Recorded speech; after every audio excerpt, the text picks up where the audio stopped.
নমস্কাৰ। বৰ্তমান সময়ত বহুত মানুহৰে কাহ, চৰ্দি, জ্বৰ হৈ আছে।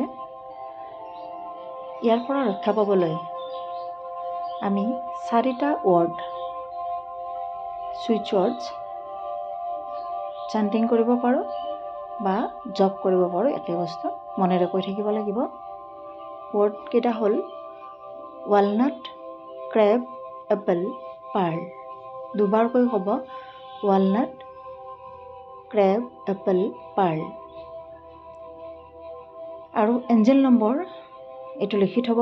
শৰীৰৰ যিবোৰ সহতীয়া মানুহ শৰীৰৰ বাওঁফালে লিখিব 11-72-844।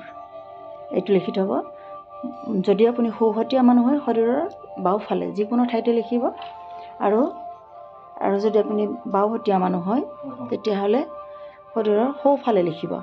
ইণ্টেনশ্যন সহ কৰিব, প্ৰাৰ্থনা সহ কৰিব আৰু ভাল হ'ল বুলি এফাৰ্মেশ্যন দিব। ভাল হ'ল বুলি বিশ্বাস ৰাখিব।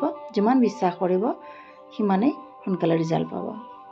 আৰু আপুনি এই এঞ্জেল নাম্বাৰটো এখন কাগজত সেউজীয়া কলমেৰে লিখি বা নীলা কলমেৰে লিখি বটলত লেবেল লগাই থৈ দিব পাৰে আৰু সেই বটলৰ পানী খাই থাকিব।